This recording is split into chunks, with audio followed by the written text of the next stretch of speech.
Tensions have been high in Urumqi, the capital of China's western Xinjiang region, after reports of people being stabbed with hypodermic needles. But with communication cut off in the region, it's hard to determine how many of the reports are real or rumors. Since ethnic tensions sparked into riots 2 months ago, Urumqi in China's Xinjiang region has been largely cut off from the outside world, with internet access blocked, text messaging limited, and phone connections between the city and the outside unreliable. These conditions have been reinforced since September 2nd.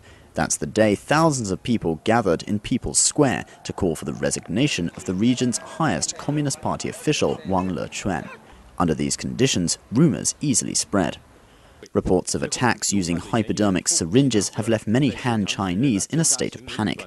But can these reports be substantiated? Or is it just a game of Chinese whispers, played by authorities to keep Han Chinese united against Uyghur minorities? No one really knows. Reuters news agency reports that the syringe scare was started by a police department text message to residents last week. The message warned of syringe attacks. The message, as well as official warnings of a coordinated separatist attack, left many residents in a state of panic. Gerald Groot, a specialist in Chinese studies at the University of Adelaide, says the situation is one of mass hysteria.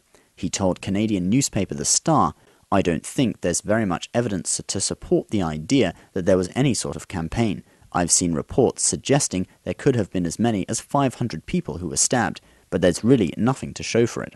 According to official reports, of the 500 people who went to police claiming they were stabbed, only 106 had any sort of needle mark on their skin. And not all Han Chinese buy the story either. One woman told Reuters, "The propaganda they put in the newspapers is all designed to trick and cheat us." Whether reports are true or false, tensions remain high in Urumqi.